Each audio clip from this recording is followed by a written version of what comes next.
Hi, I'm Linda, and this is No Frills ASMR. For reasons unknown, the song that goes in the afterlife, you'll be dealing with some serious strife. Do you guys know that song?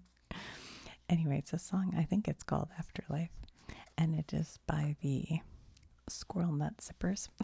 Sorry, my scrolling. That popped into my head. I have no idea why, but it got me thinking about the afterlife.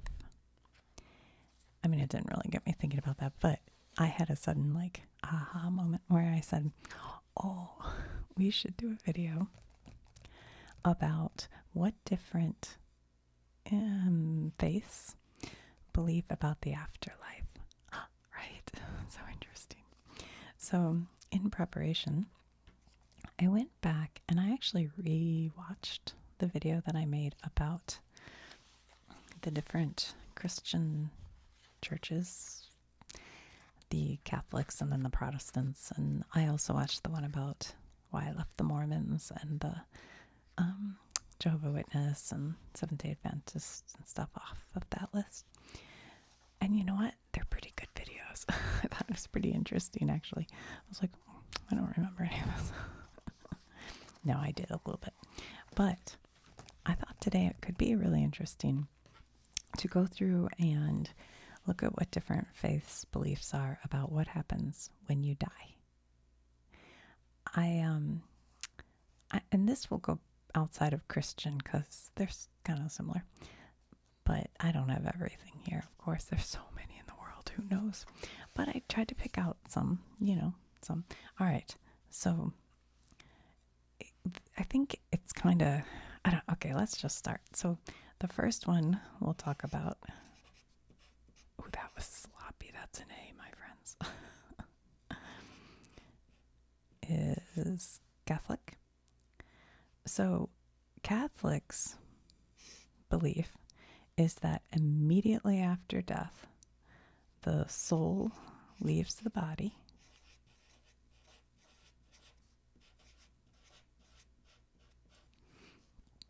and then the person undergoes what Catholics call the particular judgment. Particular judgment. This was totally new to me. I've never heard this word before. I studied up on it today. Oh yeah, I should say I'm no expert in any of this. Did I spell judgment? J-U. Sorry, my spelling's bad. Yeah, I'm no expert. I just studied up on it today and I'm just sharing it with you for relaxation. So the particular judgment is what they call it. And during that phase, there are 3 possible destinations for your soul. And those are heaven,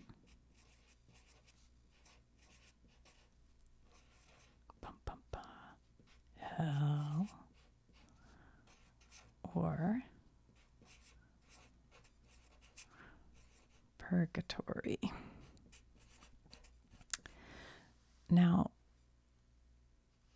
the big difference between Catholic religion and most of other Christian religions is this purgatory step.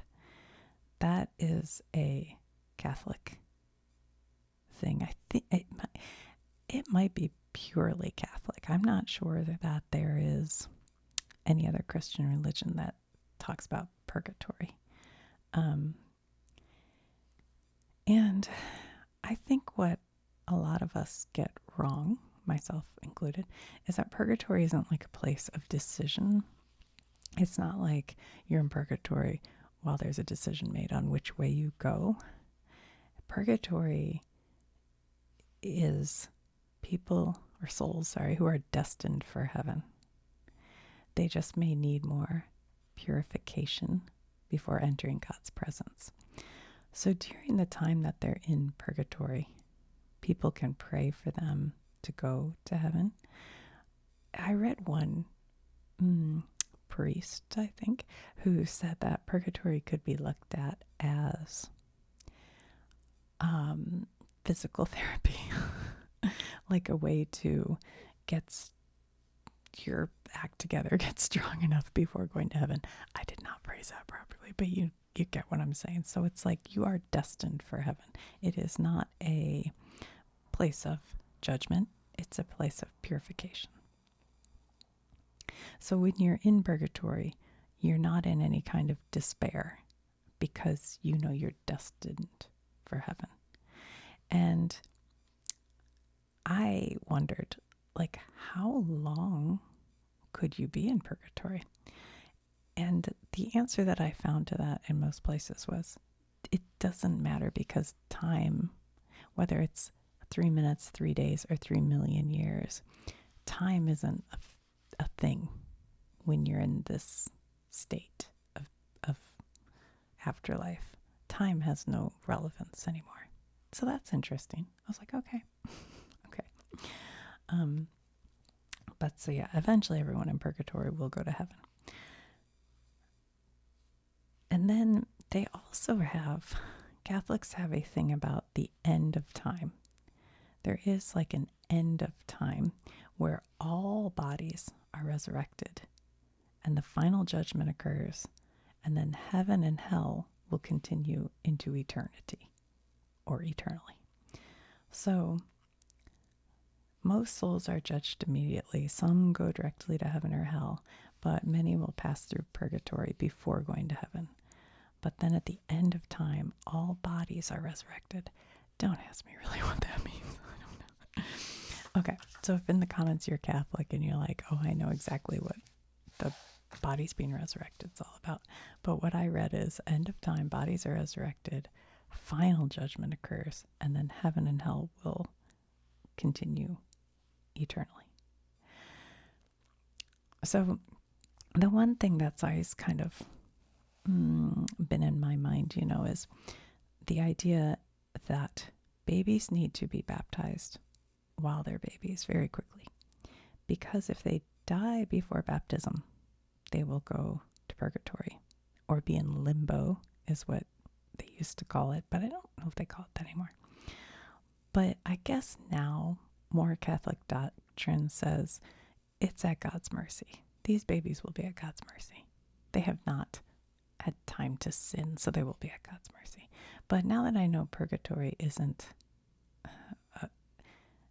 it's like a place of no despair, which somebody in the comments of that last video actually said that, and I was like, okay, I get it. So thank you for that comment, because that got me thinking about it. Okay, so that's Catholic. Hopefully I got that right. All right, and then there is the Eastern Orthodox version of Christianity, which we talked about in that other video. Which, if you haven't watched it, you should go watch it. It kind of goes into a lot of this. Okay. And it is very similar to the Catholic view, but they don't have purgatory. So they have the soul experiences a journey toward God. Prayers for the dead are very important. And the exact mechanics of it all is a little mysterious. They generally embrace a little bit mystery to it more than like detailed explanations of it. But yeah, so they have no purgatory and lots of prayers after death for the person's soul. So the soul survives death and moves towards judgment, but it sort of remains a little bit more of a mystery. So that's that one. Okay, and then you've got your kind of mainline Protestants, Protestantism, I don't know if I said that, I don't know what I just said. But anyway, we're talking about like Methodist, Presbyterian,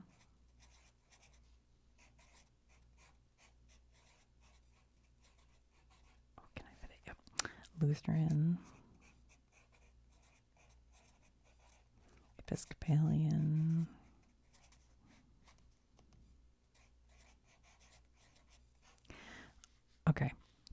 So their general belief is that you have death, you have judgment. Why do I keep spelling judgment wrong? I don't know. You have after judgment, heaven or hell. And this judgment, I don't feel like they do it as much anymore. But as I was growing up in the 70s and 80s, there were lots of comic strips like Ziggy and others who would show the pearly gates, and St. Peter is standing there, and he's kind of in charge of letting you in or not letting you into heaven. I don't think that's based on any sort of doctrine. I don't really know where the pearly gates came from. I'm not sure. I don't know. But most of these religions reject purgatory. That's not part of their thing. And they're a little more not as serious about this hell end of it. These religions, they kind of really look at God's mercy. God's a merciful God. And then that sort of a mystery, what happens. I'll be honest, in the Episcopal Church, they don't talk about heaven or hell. Well, they certainly don't talk about hell. I don't remember that coming up. So it's really like about God's grace and sort of the mystery of salvation. So there's death, judgment, heaven and hell. That's like the thing. But I would say in most of these, especially at the one I'm familiar with, the Episcopal Church, I don't hear much talk about will you be judged or hell or anything like that. There's a lot more emphasis on God's mercy, God's grace. They do talk about the mystery of salvation.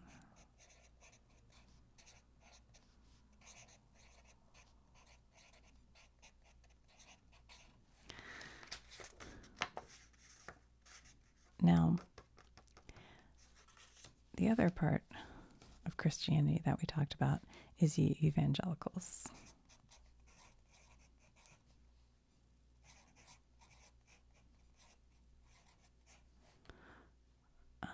And this includes a lot of the Baptist church and non-denominational churches. And they often have sort of a simple way of looking at it. If you accept Jesus as your Lord and Savior, you're getting into heaven. If you reject Jesus,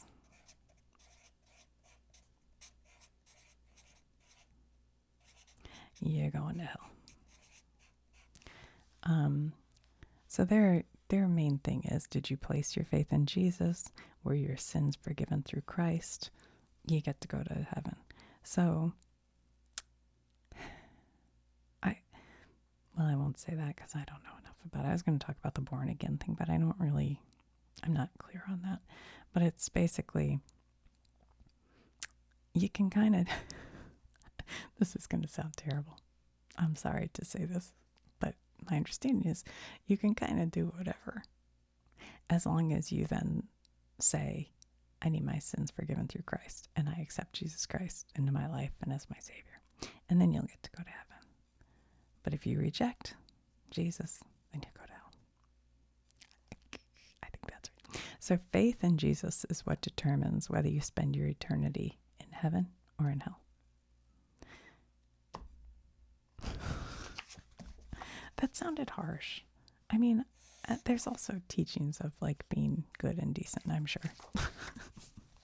that made that sound kind of harsh. I don't know. But that's their, I mean, if you look it up, that seems to be the belief system there. So I don't know. All right. So this one we'll do because it's kind of interesting, I think. The Seventh-day Adventist, who I have a lot of people in Loma Linda, California, which is funny. I kept saying Loma Lima. I couldn't think of it. And somebody in the comments said it's Loma Linda. I'm like, well, my name's Linda. I should remember that. But anyway, they generally teach that the dead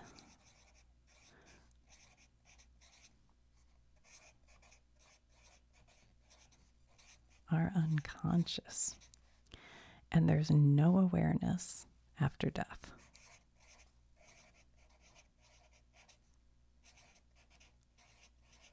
And they call that soul sleep. Soul sleep. And then there's a resurrection that occurs later, and judgment follows. So the dead are unconscious until resurrection and judgment. Kind of a different thing. I don't know the timeline, and maybe they say kind of the same thing, that time doesn't matter because you're not conscious. So time isn't going to matter. Like, as a person alive in the world right now, I'm like, well, how much time passes? But it wouldn't matter because there's no awareness, right? Okay. So after your soul sleep, later you're resurrected.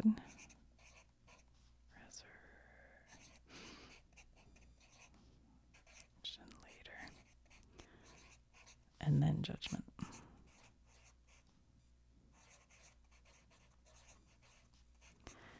I'm not sure. Is it just God judging? I don't know. That part I don't know. All right. So that's kind of a little different view.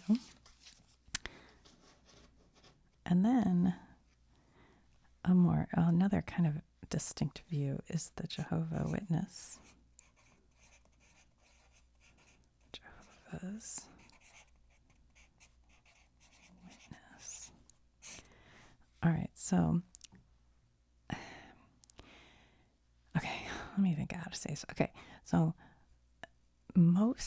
their belief is that most of the dead are unconscious. Okay, let's see. Most of the dead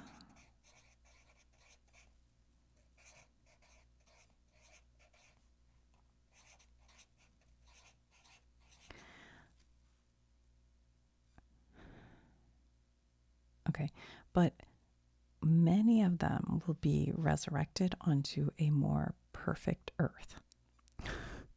But then a limited number will go to heaven. Because they have a belief based on some Old Testament Bible thing that 144,000 faithful will reign with Christ in heaven. So all the rest are unconscious. I feel like I'm saying the word wrong. Until they are resurrected onto this more perfected earth. So once the Jehovah's Witnesses perfect the earth, then the dead will be resurrected onto this restored earth. Interesting, right? And this isn't the same as reincarnated. They are actually resurrected, not into new bodies. Their bodies will be resurrected. I believe that's right.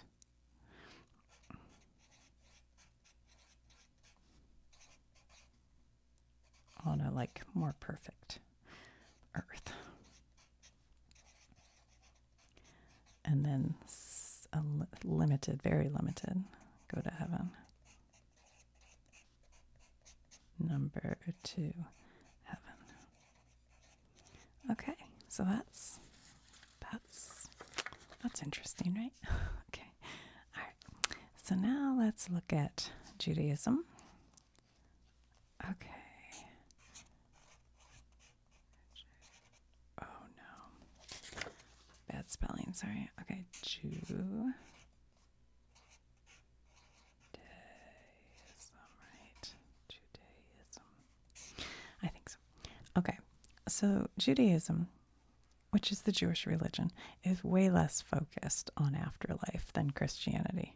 The Christians, at least, especially like the evangelicals, and maybe the Catholics too, but they are much more focused on you need to, accept Jesus. You need to do good in this life to make it to heaven. It's kind of a lot about like getting to heaven and the afterlife and how this life will be hard, but the afterlife is going to be beautiful and wonderful. So you have to suffer through this life to get to the good. I feel like, at least in my experience, the more mainline Protestant churches don't talk about that as much, about the afterlife. It's more about like, try to do good right now. And there will be judgment later. So, you better keep it on the straight and narrow. But it isn't quite the same as the evangelicals. Okay, but Judaism seems to be much less about what happens after and more about how you should live right now. That you should be repairing the world right now. So it's weird because it sort of seemed like historically within Judaism, because it's been around forever, it's an old religion, that there's been resurrection, this world to come, which was called like Olam Haba, a spiritual existence after death. But the emphasis is usually just on living a good life now. And it seems to me like a lot of Jewish traditions are pretty comfortable saying we don't know exactly what happens. We don't know. Is that fair to say? We don't know. So live right, meaning like not just live right now, but live in the right way now to repair the world.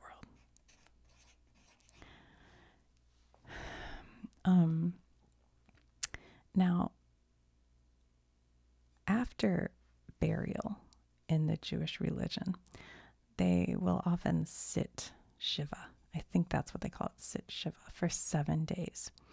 And I just think it's kind of a wonderful thing. So for the 7 days after a burial, people will sit with the family to support the living, but also to honor the dead. And people come and they bring food and take care of the living, and then say prayers for both the dead and the living. I think it's a beautiful tradition. And there's another one called, I'm sorry, I'm going to say this wrong. Is it Shmira or Shimero or oh shoot. I'm sorry. I should have taken a note. But it is a time between the death and the burial when I guess family or maybe religious leaders, I'm not sure exactly, but people sit with the body and they'll pray and read psalms between the death and the burial. I was like, that's kind of beautiful. I kind of love that. It's my girlfriend and I have a from when we were in high school. I don't know if it'll actually happen, but when we were in high school, we'd always say if one of us dies, we're going to get a case of beer and spend the night at the grave drinking beer. And I think it's very similar. Anyway, so in Judaism, the beliefs vary, but it generally focuses more on this life than the next. And I think they're willing to say, I don't know what happens. I'm just going to live a good life. And it turns out this might be the one that most closely aligns to my my beliefs. Okay. And then there is Islam.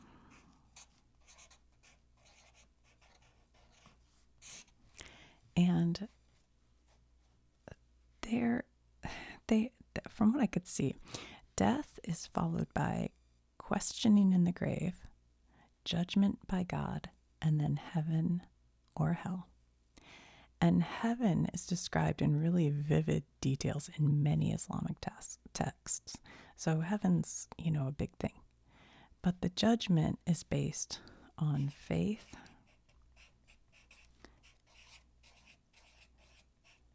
deeds, and God's mercy. And I would say this is actually really close to the mainline Christianity, this faith, deeds, and God's mercy. Because in the I can't think of it, like the Eucharist of a lot of these churches, they will say faith, deeds, action, pray for God's mercy. So it's interesting how the similarities of these religions might be closer than a lot of people think. So in Islam, the soul is judged by God and enters paradise or hell. So I think they call it more like paradise. But yeah. So, okay. We did that. And then there's Hinduism.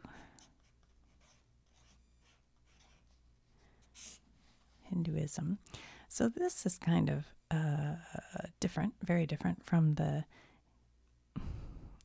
all these religions that came from Abraham way, way, way, way, way back. Hindu's different. Hindu has a belief in reincarnation.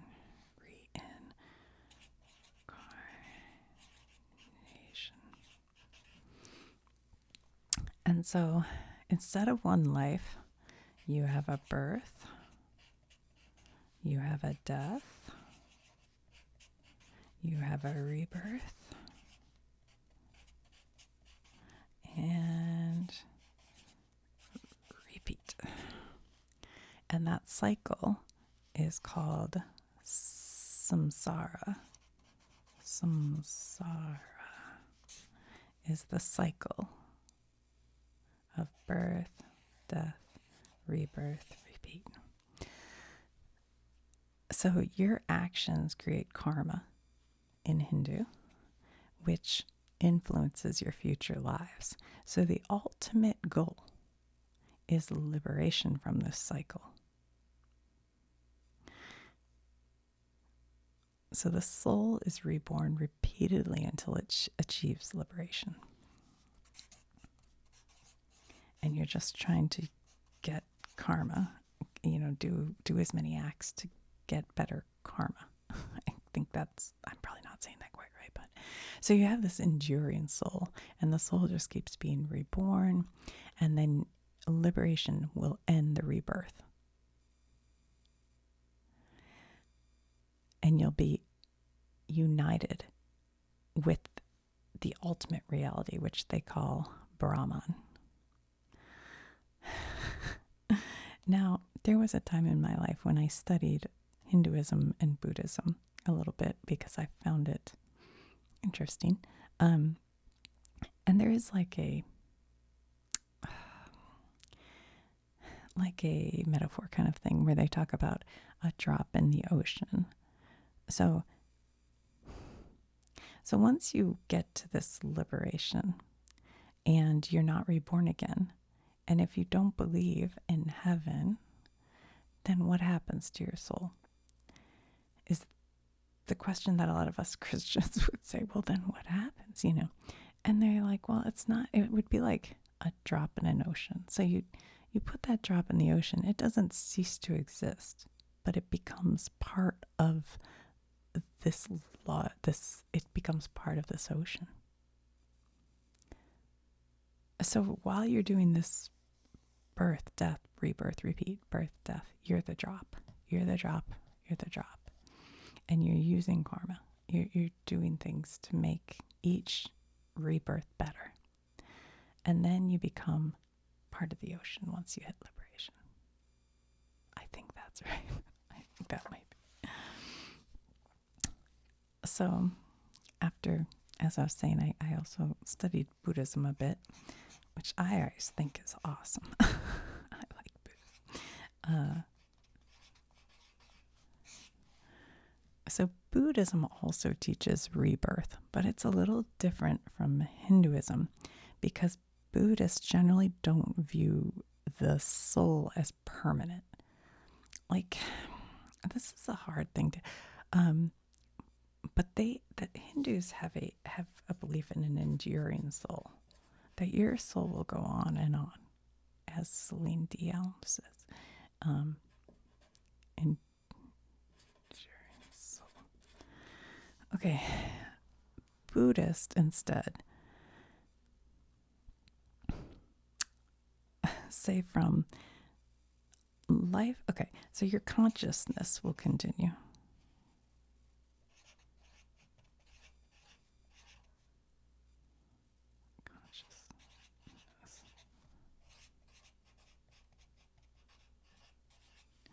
And you will have rebirth. But your ultimate goal after your consciousness and your rebirth, which can go on and on, rebirth will continue until you have enlightenment. And then you will find nirvana. And that's really your ultimate goal. So their belief is that life involves suffering and dissatisfaction. And we're caught in this cycle of rebirth that they call samsara. No, it's the Hindus who call it samsara. I don't remember. Anyway, I'm not sure. But if you keep doing this and you keep having cravings and attachments to things, then you'll keep being reborn.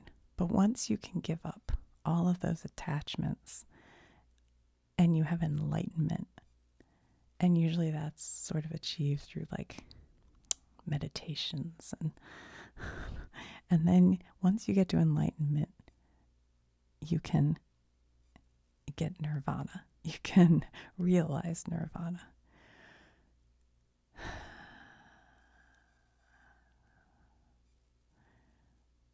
Yeah, I think that's right. So your rebirth will continue until you hit enlightenment. And nirvana is a place where you are free from suffering and the cycle of rebirth. Free from suffering.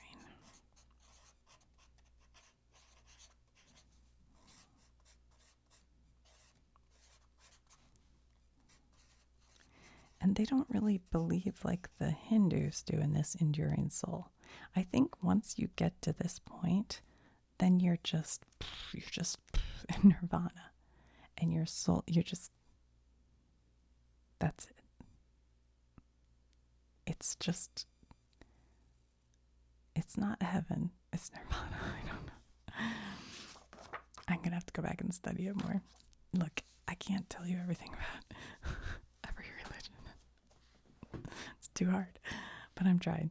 So I get a little confused with these, to be honest. The Buddhists and the Hindus, they seem very similar, but they're not quite the same. And I don't have the words to tell you quite what the difference is, except that Hindus believe that your soul is enduring, and Buddhists are like, once you get to nirvana, that's it. That's the goal. That's the goal now. Okay. And then there is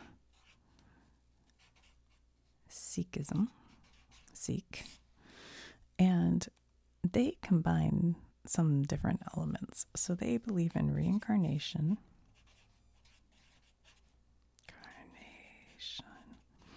and karma,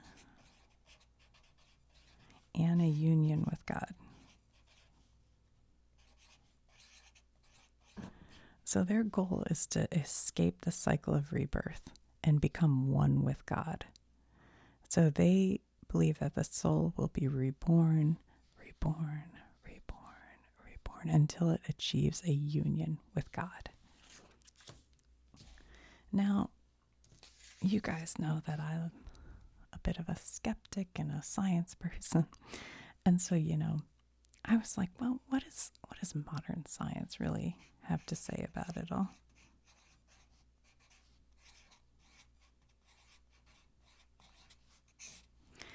And really, science can't study it.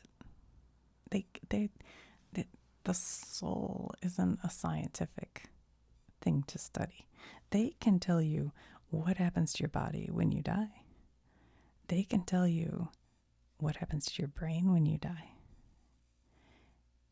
And they can try to study near-death experiences, although I question some of that stuff too.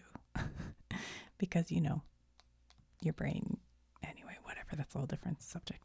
But they can't really determine whether consciousness survives death, whether heaven exists, whether reincarnation can occur. So, unlike many scientific questions, this can go unanswered. They don't know. I would say, most scientists would say, I don't know. Why is answered the hardest word in the world to spell, you guys? I mean, I don't know that you could find a scientist who would try to give you an answer to that. There's no way to study that. So I think it also is why a lot of scientists, can believe in all this or not. Like it's not a science. It goes beyond that. So, what happens after death? It's like humanity's oldest unanswered question. And religion can try to answer those for you. But science can tell you what happens when you die, but not what happens after. So it's kind of an interesting subject, I think. Now, I have a funny kind of... My mom, she's not one to believe in reincarnation, I don't think. And, I mean, she doesn't sit around talking about, like, what happens after death at all. But I had a funny thing when I was a kid. I had more than one episode where I knew about things from the 1950s. I was born in the 70s. And I mean, a little kid, I would describe things or want to have like saddle shoes that didn't exist anymore. And I just was like, I don't know. My mom was like, I think you may be reincarnated. So anyway, there's my little reincarnation story. So I better keep working on it because obviously I wasn't all the way there, I guess. All right, let me know, you guys, if you have thoughts on it. I'd love to hear them. I always find your comments interesting. I love the ones that are non-judgmental because some people want to tell everybody how that they all should act. And that's not right. But anyway, so we have, what order did we do? We have Catholics, and they have the purgatory. That's their main thing. Evangelical, like Baptist or non-denominational, like, what those are, like the mega churches a lot of times. So there, if you accept Jesus as your Lord and Savior, you get in heaven. If you reject him, you'll go to hell. Then you have kind of more traditional mainline Protestant churches that,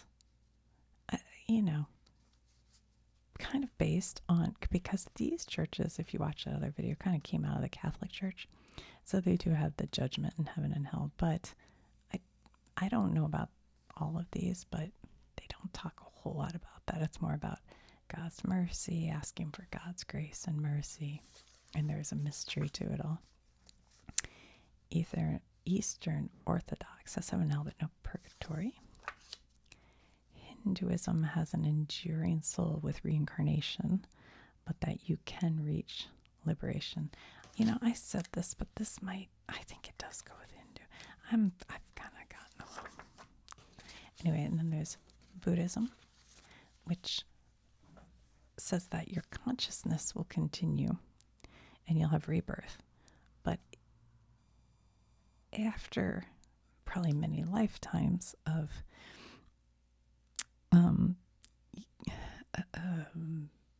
being conscious of your getting beyond your ignorance and your cravings and your attachments, you will find the freedom that is nirvana.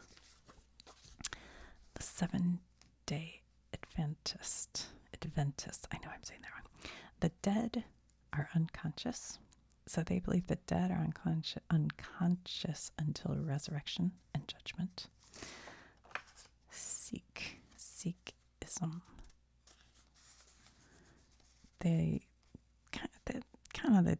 they believe the soul is reborn until it achieves a union with God. Islam, the soul is judged by God and it will enter paradise or hell. Judaism. Beliefs vary a little bit with Judaism because there's a lot of different divisions of it, subdivisions, I don't know which. But Judaism generally focuses more on life, on this life, than the next. But yeah, Jehovah's Witness,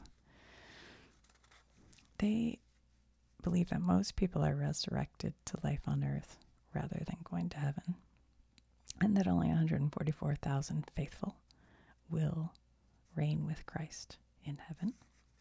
But when they're resurrected, they're not like reincarnated over and over, but resurrected on a more perfect earth one time. And then modern science really has no answers for us on this subject. So there you go. Or you may believe that when you're dead, and it's just done. You have this one life. You better live it the best you can. And that's it. That's the end. Lights out. And then there are other beliefs, but I can't look at them all. All right, guys. Well, I hope you enjoyed that. I hope that was okay.